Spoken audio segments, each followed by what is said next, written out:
Muy buenas, bienvenidos a un tema más de la serie que hemos titulado La Verdad Presente. Esta oportunidad vamos a estudiar la última parte del capítulo 2 del libro de Daniel y vamos a estar hablando acerca de la roca y la venida del Señor Jesús. Pero antes de hacerlo vamos a pedir la dirección divina. Querido Padre de amor, humildemente, en el nombre precioso de tu Hijo amado, suplicamos tu presencia con nosotros, que tu Santo Espíritu nos ayude a comprender tu verdad y a aplicarla a nuestras vidas también. Gracias por todo, en el nombre del Señor Jesús. Amén. Bueno, a manera de un pequeño resumen, vamos ahí al libro de Daniel capítulo 2. El rey Nabucodonosor había tenido un sueño y Daniel le interpretó el sueño. Los insto para que vean el capítulo 1 y el capítulo 2. Esta es la segunda parte del capítulo 2. Había tenido un sueño y Daniel le interpretó ese sueño por la gracia de Dios. En el sueño, el rey había visto una imagen grande, espantosa y terrible que dice que su aspecto era terrible.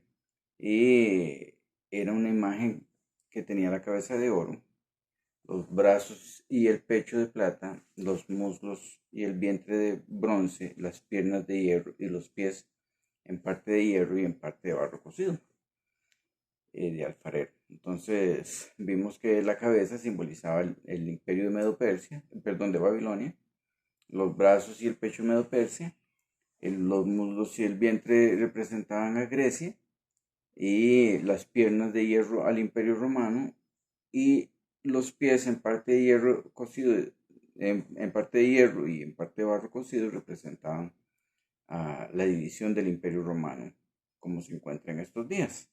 Pero entonces la parte que vamos a ver hoy un poquito es aquí en lo que sigue después de eso. En los días de estos reyes, dice, vamos a ver,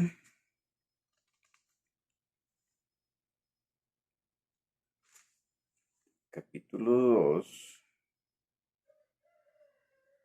dice, versículo 45.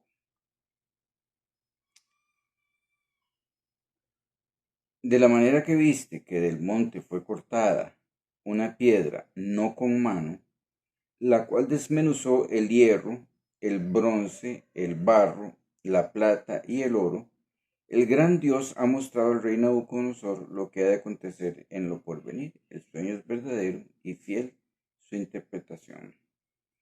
Entonces, en los días de esos reyes, o sea, en los días en que nosotros nos ha tocado vivir, porque ya pasó el imperio de Medo-Persia, ya pasó el de Babilonia, el de Medo-Persia, el de Grecia, el de Roma, imperial, y ahora estamos viendo en esta división que aconteció después del imperio romano, donde las tribus bárbaras tomaron posesión de diferentes partes del imperio y de ahí salieron las naciones que nosotros conocemos hoy. En estos días, Dios levantará un reino que no será jamás destruido, ¿verdad? Y eso es, déjame ver, en el versículo 34, ¿verdad? Lo dice también, dice, estaba mirando hasta que una piedra fue cortada no con mano y dio la imagen en sus pies de hierro, de barro cocido y los desmenuzó. Entonces fueron desmenuzados también el hierro, el barro cocido, el bronce, la plata, el oro, y fueron como el tamo de las eras del verano, y se los llevó el viento sin que de ellos quedara rastro alguno. Mas la piedra que hirió la imagen fue hecha un gran monte que llenó toda la tierra. Hay un concepto equivocado acerca de la piedra o la roca que quisiera aclarar hoy. Ese concepto equivocado está basado no tanto en la interpretación de este pasaje mismo, ¿verdad? Pero en términos generales está basado en Mateo, capítulo 16, versículo 18, donde el Señor Jesús le dice a Pedro, yo te digo que tú eres Pedro y sobre esta roca edificaré mi iglesia. Entonces, sobre esta piedra edificaré mi iglesia. Vamos a ver un poquito acerca de qué es la roca, qué es la piedra en la Biblia, para despejar esa incógnita que algunos puede ser que tengan. La primera mención que se hace de la roca en la Biblia la encontramos en Génesis capítulo 49, cuando Jacob está dándole la bendición final a sus hijos. Y hablando acerca de José, la empieza un poquito antes, lo vamos a leer del 22, capítulo 49 de Génesis, versículo 22. Dice, rama fructífera de José, rama fructífera junto a una fuente, cuyos vástagos se extienden sobre el muro. Le causaron amargura, le asaetearon y le aborrecieron los arqueros, hablando acerca de la experiencia que tuvo con sus hermanos. Dice, mas su arco se mantuvo poderoso y los brazos de sus manos se fortalecieron por las manos del fuerte de Jacob, por el nombre del pastor, la roca de Israel. Ve que está hablando, dirigiéndose aquí hacia Dios. Dios fue el que fortaleció a José y él es el pastor y la roca de Israel. Vamos a ver otro texto aquí en Segunda de Samuel. Segunda de Samuel, capítulo 22, versículo 1. Versículo 2 dice así. Dijo, hablando acerca de David, Jehová es mi roca y mi fortaleza y mi libertador. Entonces, ¿quién es la roca? Jehová o Yahvé, como dicen algunas otras versiones. Es mi roca, mi fortaleza y mi libertador. Lo que es más, vean lo que dice el versículo 32.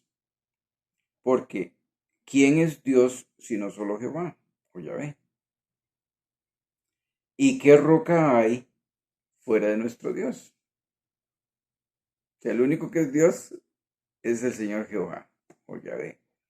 Y es el único que es la roca. Dice, ¿qué roca hay fuera de nuestro Dios?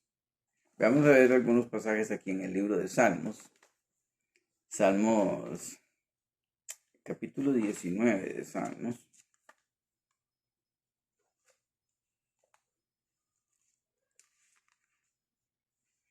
Versículo 14 dice así. Sean gratos los dichos de mi boca y la meditación de mi corazón delante de ti, oh Jehová, roca mía y redentor mío. Mi roca, mi redentor, sobre el cual puedo basar mi fe, es el Señor Jesús. Es el Señor Jehová. En el capítulo 18 de Salmos también, versículo 31 dice así. Porque ¿quién es Dios sino solo Jehová? ¿Y qué roca hay fuera de nuestro Dios? ¿Quién es el único Dios? El Señor Jehová. ¿Y qué roca hay fuera de él?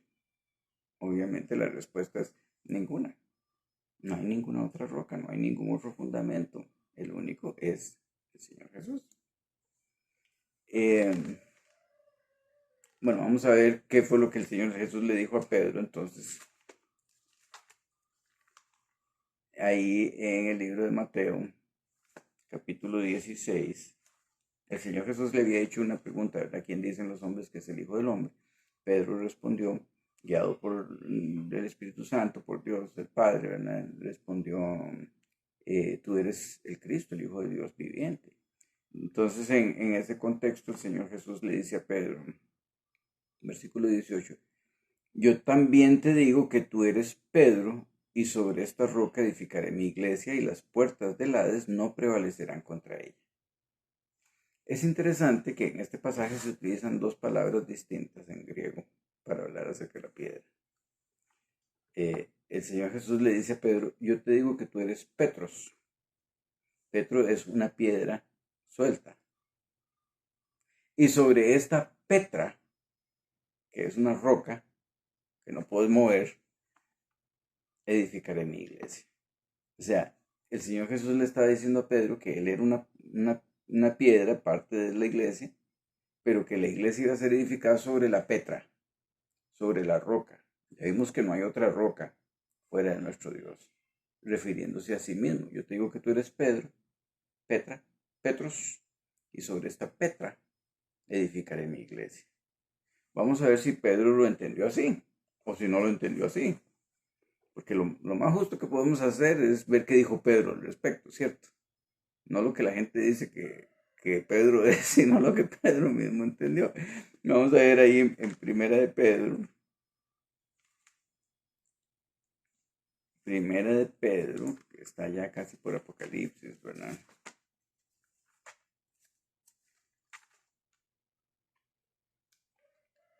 Primera de Pedro. Hay primera y segunda de Pedro.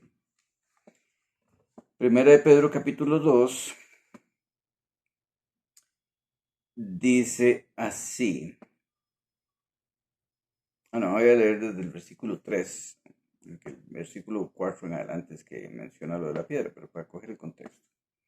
Si es que habéis gustado la benignidad del Señor, está hablando acerca de Dios, acercándonos a Él, o sea, al Señor, el Señor Jesús, piedra viva, desechada ciertamente por los hombres, mas para Dios escogida y preciosa. O sea, Pedro entendió que la roca desechada de los hombres era el Señor Jesús, piedra viva, desechada ciertamente por los hombres, mas para Dios escogida y preciosa. Vosotros también, como piedras vivas, sed edificados como casa espiritual y sacerdocio santo, para ofrecer sacrificios espirituales aceptables a Dios por medio de Jesucristo. Qué interesante, Pedro no dice yo soy la roca, sobre mí van a edificar, sino que está hablando del Señor Jesús como la piedra desechada y sobre la cual debemos edificar. Y no dice él yo soy la piedra, sino que dice ustedes también son piedras, o sea, nosotros también somos parte del cuerpo de Cristo, de la edificación de la casa de Dios. Dice, hablando espiritualmente, ¿verdad? Vosotros también, como piedras vivas, sed edificados como casa espiritual y sacerdocio santo para ofrecer sacrificios espirituales aceptables a Dios por medio de Jesucristo. Por lo cual también contiene la escritura, he aquí, pongo en Sión la principal piedra del ángulo, escogida y preciosa. El que cayere en él no será avergonzado. Qué interesante. Aquí Pedro está citando una profecía de Isaías, que está en Isaías 28 y 16. Vamos a leerla. Isaías 28.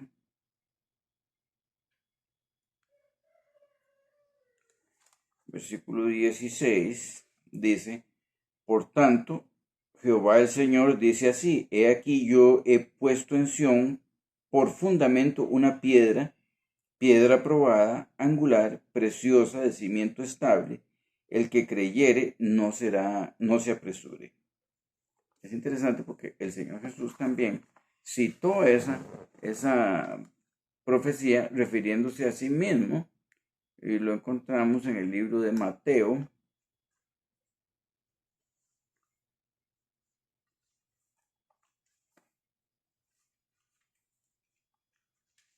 Mateo capítulo 22. 21, Mateo capítulo 21, versículo 42. Jesús les dijo, ¿nunca leísteis en las Escrituras la piedra que desecharon los edificadores ha venido a ser cabeza del ángulo? El Señor ha hecho esto y es cosa maravillosa a vuestros ojos. Por tanto os digo que el reino de Dios será quitado de vosotros y será dado a gente que produzca frutos de él, porque no lo recibieron al Señor Jesús como la piedra angular, ¿verdad?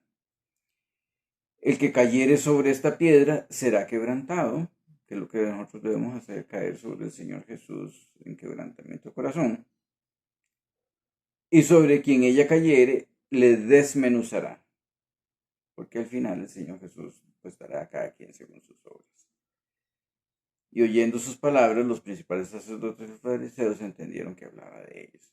Entonces el Señor Jesús está hablando ahí tomando la profecía de Isaías y de Salmos, eh, porque en el Salmo 118 también hay una profecía similar, y el Señor Jesús las toma refiriéndose a sí mismo. O sea que Él es la roca y no Pedro.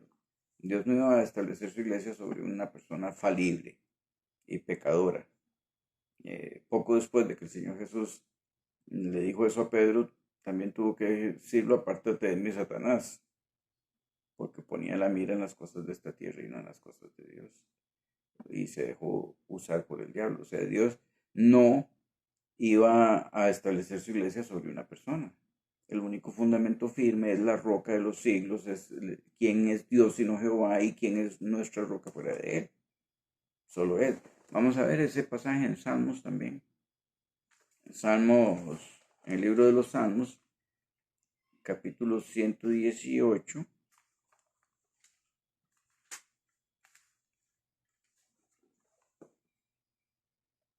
Versículo 22 dice: la piedra que desecharon los edificadores ha venido a ser cabeza del ángulo.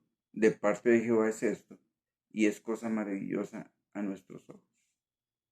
Se cumplió en el Señor Jesús y él mismo lo citó, haciendo referencia a eso. Para terminar el pasaje que estábamos leyendo ahí de Primera de Pedro, capítulo 2, dice el versículo 6: por lo cual también contiene la escritura: y aquí pongo en Sión la principal piedra del ángulo, escogida y preciosa, el que cayere en él no será avergonzado.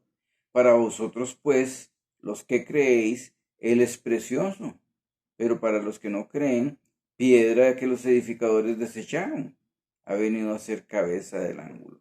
Piedra de tropiezo y roca que hace caer, porque tropiezan en la palabra, siendo desobedientes, a lo cual también fueron destinados. Entonces vemos aquí que Pedro mismo no entendió que él era la roca sobre la cual se iba a edificar la iglesia, sino que él entendió que él era una piedra, como también nos insta a nosotros a hacer piedras también parte de ese mismo edificio que el Señor Jesús está levantando su iglesia, ¿verdad? Y entendió perfectamente que la roca y la piedra es el Señor Jesús.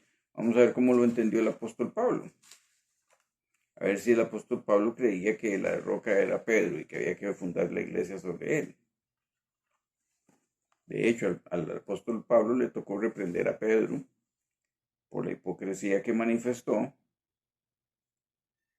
porque cuando estaba con los gentiles comía en la casa de los gentiles, pero cuando vinieron los de Jerusalén, que eran judíos y que consideraban todavía a los gentiles como inmundos, empezó a actuar ahí hipócritamente, y Pablo tuvo que reprenderlo. Pero vean lo que dice en Primera de Corintios, capítulo 10. Y con esto no estoy minimizando a Pedro. Pedro fue un gran hombre de Dios. Dios lo usó grandemente, y en los principios de la iglesia ahí fue una pieza clave de la predicación del evangelio. Pero era un hombre falible, como también lo somos nosotros. Y la iglesia de Cristo no se puede fundamentar sobre una persona. Porque, y mucho menos decirle Santo Padre, ¿verdad? Porque el único que es nuestro Santo Padre es Dios. Llamar a una persona así está completamente fuera de lugar. Vea lo que dice en 1 Corintios capítulo 10, versículo 4. Bueno, 3, vamos a leerlo. Y todos comieron del mismo alimento espiritual, refiriéndose al pueblo de Israel cuando venía en el camino saliendo de Egipto. Y todos bebieron la misma bebida espiritual, porque bebían de la roca espiritual que los seguía, y la roca era Cristo. Esa roca espiritual que seguía el pueblo de Israel era Cristo. Entonces Pablo entendía perfectamente que la roca no era Pedro, sino que el fundamento de la iglesia, la roca espiritual que lo seguía, era Cristo. Bueno, con eso dejamos esa parte así. En el sueño, la roca viene y golpea la imagen en los pies, y se desmenuzan todos los otros materiales y toda la imagen, y se convierte en un gran monte. Esto está representando la venida del Señor Jesús. Ahora, ¿cómo va a ser la venida del Señor Jesús? Bueno, vamos a ver ahí en San Juan. Hemos tocado algunos aspectos de la venida del Señor Jesús cuando vimos acerca de la resurrección. Y los insto para que vean esos temas también. Pero en San Juan capítulo 14 el Señor Jesús hace una promesa de su venida. Digo una porque la Biblia está llena de promesas de la venida del Señor Jesús. San Juan capítulo 14, versículos del 1 al 3 dice así: no se turbe vuestro corazón. Creéis en Dios, creed también en mí. En la casa de mi Padre muchas moradas hay, si así no fuera yo os lo hubiera dicho. Voy pues a preparar lugar para vosotros, y si me fuere y os prepararé el lugar, vendré otra vez. Y os tomaré a mí mismo para que donde yo estoy, vosotros también estéis. El Señor Jesús prometió que Él iba a venir a llevar a los suyos a las mansiones que ha preparado para ellos. Entonces, es interesante, ¿verdad? Porque el Señor Jesús vino una primera vez. Bueno, el Señor Jesús había venido antes. Él era la roca espiritual que lo seguía. Él es el creador. Desde el principio estuvo ahí con Adán y Eva. Pero cuando nos estamos refiriendo a la venida del Señor Jesús, hablamos en términos de la primera venida, cuando Él nació de María la Virgen y creció aquí y anduvo entre nosotros y vivió esos 30 y algo de años aquí con nosotros y sanando a la gente y predicando y su ministerio público aquí en la tierra, su sacrificio. A eso nos referimos la primera venida del Señor Jesús. La segunda venida, que es el evento que estamos esperando ahora, es cuando el Señor Jesús venga ahora en gloria. Digo ahora porque las profecías señalan su pronto advenimiento. Y después, porque cuando venga el Señor Jesús nos lleva consigo al cielo, la tierra queda desolada y vacía, y después de 1000 años regresa de nuevo y resucitan los malos. Esto está explicado con claridad en esos temas que se dieron acerca del milenio y de la resurrección. Ahí habla de la primera resurrección y de la segunda resurrección, así que los insto para que vean esos temas. Pero entonces estamos hablando de la primera venida cuando el Señor Jesús vino como un bebé, la segunda venida cuando venga ahora, y la tercera venida será después del milenio. El milenio no es un periodo de paz y tranquilidad aquí en la tierra con la gente viva. Es un periodo de tranquilidad porque no hay nadie en la tierra. Porque cuando venga el Señor Jesús, los justos son llevados y los injustos son muertos hasta la segunda resurrección. Pero eso se explica claramente en Apocalipsis capítulo 20. Los insto para que vean ese tema. Entonces, el Señor Jesús promete que vendría. Ahora, la venida del Señor Jesús va a ser un asunto visible. Vean cómo lo dice Apocalipsis. Apocalipsis capítulo 1, versículo 7. Dice: he aquí que viene con las nubes y todo ojo le verá. Todos los que están vivos lo verán. Y de hecho, aún los que lo traspasaron, que van a resucitar para verlo venir. Dice: he aquí que viene con las nubes y todo ojo le verá, y los que le traspasaron y todos los linajes de la tierra harán lamentación por él. Sí, amén. O sea, el Señor Jesús viene en las nubes y todo ojo lo verá.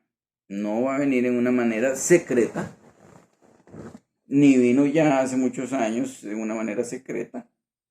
Cuando venga, viene de una manera visible y audible. Vean lo que dice ahí en Hechos de los Apóstoles.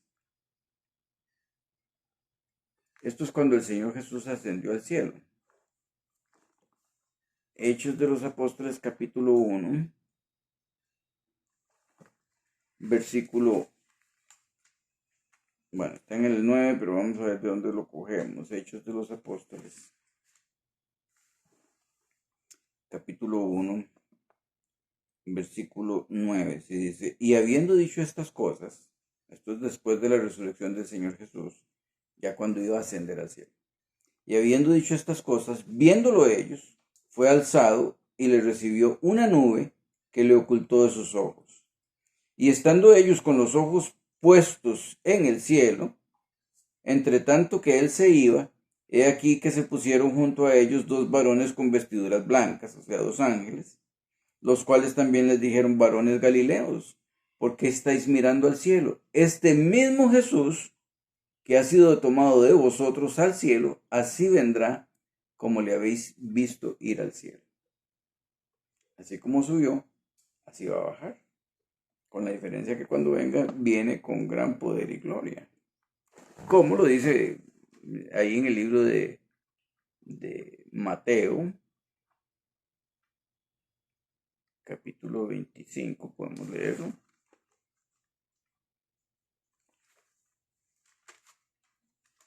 Hay montones de lugares en la Biblia que nos hablan acerca de la segunda venida del Señor Jesús. En ninguno de ellos dice que venga calladito, ni en secreto, ni nada por el estilo. Mateo capítulo 25, versículo 31. Cuando el Hijo del Hombre venga en su gloria y con todos los santos ángeles con él, entonces se sentará en su trono de gloria. Ven qué interesante, el Señor Jesús va a venir en gloria con todos sus santos ángeles. No viene calladito ni nada por el estilo, no viene a llevarse la gente, a sus hijos así como robados. El Señor Jesús no tiene nada que esconder. Cuando Él venga, viene en público y viene a llevar a los suyos. Vamos a hablar más detenidamente acerca de por qué no es posible esta enseñanza, que es en realidad una enseñanza nueva en el cristianismo, del rapto secreto. Vamos a enseñar bíblicamente porque eso no es una enseñanza bíblica, y lo vamos a ver más detenidamente cuando estudiamos las 70 semanas que están aquí mismo en el libro de Daniel. Así que no se pierdan esos capítulos siguientes porque nos van a ir aclarando algunas cosas fuera de toda duda. En el capítulo 16 de Mateo también dice ahí en el versículo 27: porque el Hijo del Hombre vendrá en la gloria de su Padre con sus ángeles, y entonces pagará a cada uno conforme a sus obras. Ve qué interesante, el Señor Jesús viene con su gloria, con la gloria del Padre, con los ángeles. No es un evento callado, ni secreto, ni oculto en ninguna manera. Todos los pasajes que hablan acerca de la venida del Señor Jesús hablan de esa manera. Digamos en 1 Tesalonicenses, 1 Tesalonicenses, capítulo 4. Vamos a leer del versículo 13 en adelante. Esto hemos explicado algunos de estos textos ya, pero lo vamos a hablar en relación a este tema. Tampoco queremos, hermanos, que ignoréis acerca de los que duermen. Los que duermen son los que están muertos, como hemos visto en algunos temas anteriores, para que no os entristezcáis como los otros que no tienen esperanza, porque si creemos que Jesús murió y resucitó, vean que el punto que está haciendo Pablo aquí es la muerte y la resurrección del Señor Jesús. Si creemos que el Señor Jesús murió y resucitó, dice, así también, así como, por medio de la resurrección. Así como el Señor Jesús murió y resucitó, así también, o sea, por medio de la resurrección, traerá Dios con Jesús a los que durmieron en él. No los traerá del cielo, no están durmiendo en el cielo. Cuando viene el Señor Jesús los trae de la tumba, los trae de la muerte a la vida. Y es así que tiene sentido lo que sigue diciendo. Por lo cual os decimos esto en palabra del Señor, que nosotros que vivimos, que habremos quedado hasta la venida del Señor, no precederemos a los que durmieron, no nos vamos a ir antes que ellos, ni ellos antes que nosotros. Porque el Señor mismo, con voz de mando, con voz de arcángel y con trompeta de Dios, descenderá del cielo. No viene calladito, viene con voz de mando, con voz de arcángel, con trompeta de Dios. Descenderá del cielo y los muertos en Cristo resucitarán primero. Luego nosotros los que vivimos, los que hayamos quedado, seremos arrebatados juntamente con ellos. No es que el Señor Jesús se los llevó y después los trajo y los resucitó y después junto con nosotros. No tendría sentido. Los muertos están descansando esperando la resurrección. Cuando el Señor Jesús venga, los resucita y junto con los que estén vivos que sean de Él, son arrebatados al cielo. Ahí sí, pero no en una forma oculta ni secreta, sino que viene con voz de mando, con voz de arcángel, con trompeta de Dios. Es un evento visible y audible. Porque el Señor mismo con voz de mando, con voz de arcángel y con trompeta de Dios descenderá del cielo y los muertos en Cristo resucitarán primero. Luego nosotros que vivimos, los que hayamos quedado, seremos arrebatados juntamente con ellos en las nubes para recibir al Señor en el aire y así estaremos siempre con el Señor. Cuando venga el Señor Jesús en esta segunda vez, no viene a posar pie en tierra.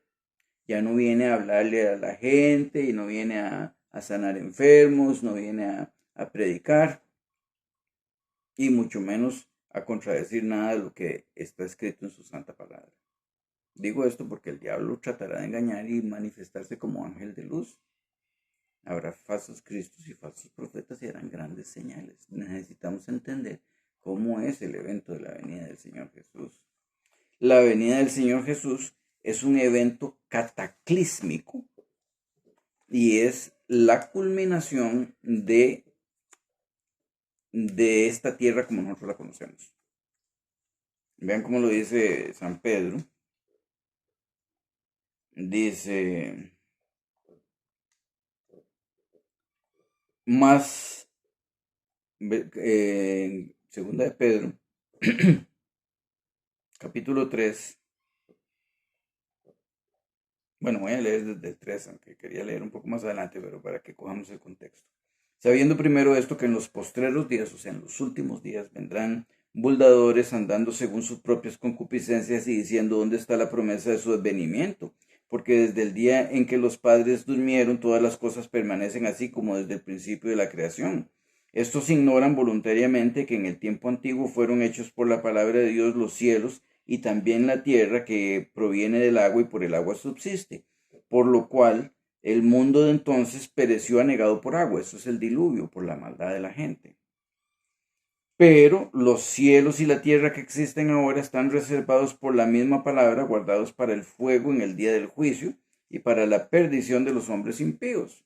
O sea, la primera vez la tierra fue destruida por la maldad y el pecado del hombre por medio de agua, pero la segunda vez no va a ser por medio de agua, sino por medio de fuego. Mas, oh amados, no ignores esto, que para con el Señor un día es como 1000 años y 1000 años como un día. El Señor no retarda su promesa, según algunos la tienen por tardanza, o sea que en vez de burlarse de esa tardanza, lo que deberían hacer es arrepentirse, sino que es paciente para con nosotros, no queriendo que ninguno perezca, sino que todos procedan al arrepentimiento. El Señor Jesús no lo retarda. El que ha de venir vendrá y no tardará. Y las profecías señalan, no nos dicen el día y la hora, pero señalan los eventos que preceden a la venida del Señor Jesús. Pero el día del Señor vendrá como ladrón en la noche, en el cual los cielos pasarán con gran estruendo y los elementos ardiendo serán deshechos y la tierra y las obras que en ella hay serán quemadas. Cuando venga el Señor Jesús, todo lo que hay aquí en la superficie de esta tierra va a ser quemado. Por eso digo, es un evento cataclísmico y culminante de la historia de este mundo. Puesto que todas estas cosas han de ser deshechas, ¿cómo no debéis vosotros andar en santa y piadosa manera de vivir, esperando y apresurándoos para la venida del día de Dios, en el cual los cielos encendiéndose serán deshechos y los elementos siendo quemados se fundirán? Después aquí está la promesa de un cielo nuevo y una tierra nueva, pero nosotros esperamos según su promesa cielos nuevos y tierra nueva, en los cuales mora la justicia. Entonces ven, va a ser un evento que es el fin de este mundo como nosotros lo conocemos. Eso es lo que implica la venida del Señor Jesús. Ya vimos que para los que aman a Dios es un día de gloria porque los muertos en Cristo resucitarán y los que estén vivos van a ser trasladados con Él y llevados al cielo, como también lo menciona en Primera de Corintios capítulo 15. Podríamos leerlo tal vez. Primera de Corintios capítulo 15, versículo 51 dice: aquí os digo un misterio, no todos dormiremos, pero todos seremos transformados en un momento, un abrir y cerrar de ojos a la final trompeta, porque se tocará la trompeta y los muertos serán resucitados incorruptibles y nosotros seremos transformados, porque es necesario que esto corruptible se vista de incorrupción y esto mortal se vista de inmortalidad. Cuando esto corruptible se haya vestido de incorrupción y esto mortal se haya vestido de inmortalidad, entonces se cumplirá la palabra que está escrita: se olvida es la muerte en victoria. ¿Dónde está, oh muerte, tu aguijón? ¿Dónde, oh sepulcro, tu victoria? O sea, Dios tiene un mundo, cosas que ojo no vio y oído no oyó, son las que Dios tiene preparadas para los que le aman. No debe motivarnos el miedo a la destrucción final, ni el anhelo de las cosas que Dios tiene preparadas para nosotros, sino ese amor tan grande de Dios que quiere tenernos junto a Él, y nosotros debemos tener ese anhelo también de morar con Él. Pero este mundo y las cosas que hay en él van a pasar. Por lo tanto, nuestros afectos no deben estar en las cosas de este mundo, porque todo es pasajero. El Señor Jesús predijo que en los días de la venida del Señor Jesús, de su venida, el mundo iba a estar como en los días de Noé. La Biblia nos dice que en los días de Noé, todo designio de los pensamientos de los hombres era de continuo solamente el mal. Nosotros hoy vemos tanta degradación y tanta maldad, ¿verdad? Cosas insólitas se están dando, ¿verdad? Que nos muestran que la raza humana va en decadencia. También se nos dice y la Biblia dice que en los días de Noé la tierra estaba llena de violencia. Nada más prenda la televisión y vea lo que está pasando. Y se va a dar cuenta de la violencia que reina en el mundo en este momento. No estamos lejos de estar parecidos a los días de Noé. Pero la gente no escuchó. 120 años Noé construyendo el arca, 120 años diciéndole que se arrepintieran, 120 años haciéndoles un llamado al corazón para que se prepararan para el evento que venía, para que pudieran ser salvos en el arca. Y sin embargo, nadie escuchó. ¿Cuál es nuestra actitud hoy ante los acontecimientos que se dan y ante el llamado que Dios está haciendo a tu corazón? Dice también que va a ser como en los días de Sodoma y Gomorra. Sodoma y Gomorra los caracterizaba la degradación moral y sexual. Y nosotros podemos ver que eso mismo está ocurriendo en la sociedad hoy. La gente está colocándose en una posición en la que se colocaron los sodomitas para recibir los castigos de Dios. El Señor Jesús es amor, Dios es amor, pero también es fuego consumidor. Él quiere salvarnos a nosotros, pero aborrece el pecado. Si te aferras al pecado, sos destruido con el pecado, porque Dios no va a permitir que el pecado permanezca por la eternidad. Tiene que ponerle un fin a eso para que pueda la armonía y la felicidad existir por los siglos sin fin. Entonces, la venida del Señor Jesús es un acontecimiento, sí, es una bienaventurada esperanza, porque así se la llama en la Biblia, porque es el fin de todas estas cosas, del sufrimiento, del dolor, de la muerte, de la tristeza, del pecado, de los abusos, de los niños que son raptados y usados como esclavos de toda índole, o cogidos para tomarles partes, para vender las partes del cuerpo, como un negocio millonario que se está dando en el mundo, de las mujeres que son robadas para ser usadas como esclavas, de tanta tristeza, maldad, dolor, sufrimiento, guerras que hay en este mundo hoy. La venida del Señor Jesús es el final de todo eso para establecer un reino eterno donde mora la justicia. Entonces por eso es la bienaventurada esperanza. Pero nos encontramos ante la venida del Señor con dos grupos. Uno que alza sus manos al cielo y dice: este es nuestro Dios, le hemos esperado y Él nos salvará. Y otro que pide a las peñas y las rocas que los escondan del rostro de aquel que viene y que serán destruidos en la venida del Señor Jesús. Entonces, hoy nosotros podemos tomar la decisión. ¿En qué grupo queremos estar? ¿Vamos a responder al amor de Dios, al sacrificio tan grande que hizo por nosotros? ¿O vamos a rechazarlo?